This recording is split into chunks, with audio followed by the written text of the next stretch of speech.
Stardom को maintain कर पाना हर किसी के लिए आसान नहीं होता है। कई ऐसे एक्टर्स हैं जिन्हें इस स्टारडम ने ही बर्बाद कर दिया था।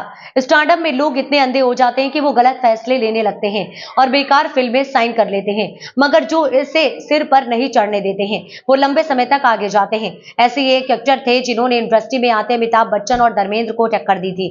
निगेटिव रोल से शुरुआत करके वो लीडिंग स्टार बन गए थे।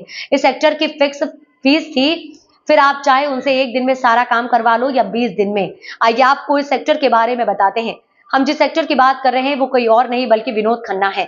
विनोद खन्ना ने स्टारडम मिलने के बाद फिल्मों से दूरी बनाने का फैसला ले लिया था और सन्यासी बन गए थे। उन्होंने 7 सालों तक फिल्मों से दूरी बनाए रखी, मगर उसके बाद अब वापसी की तो अपनी आखिरी सांस तक एक्टिंग की। गुरुदासपुर अमृतसर के हैंडसम हक विनोद खन्ना ने मेरा गांव मेरा देश में विलेन का किरदार निभाकर अपने जर्नी शुरू की, लेकिन बाद में इनकार मेरे अपने 2 शिकारी और दयावान जैसी फिल्मों में लीडिंग एक्टर बन गए थे।